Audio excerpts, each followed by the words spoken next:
Police commissioner అసే వద్దు, ఈ ర్యాలీ వద్దు నాయన, ఈ ర్యాలీ వల్ల ఇబ్బంది అయితే ఒక 5 రోజుల తర్వాత ర్యాలీ పెట్టుకుందామంటే డీకే శివకుమార్, సిద్ధరామయ్యలు వీళ్ళు ర్యాలీ ఇవ్వాలి, ఉండాల్సిందే, మంచిగా పబ్లిక్లో మంచి మూడ్ ఉందని చెప్పి పోలీసు కమిషనర్ సలహాలను పెడచెవిన పెట్టి ర్యాలీ చేసినందుకు 11 మంది చచ్చిపోయినరు, దాదాపుగా 70-80 మంది ఇంజూర్ అయినరు.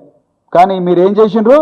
పోలీస్ కమిషనర్ను 9 మంది పోలీసులను సస్పెండ్ చేసి మీ సీట్లు మాత్రం కాపాడుకున్నారు. ఇది మీ కల్చర్, కాంగ్రెస్ కల్చర్. కానీ కేటీఆర్ గారు అలాంటి తప్పులు చేయలేదు.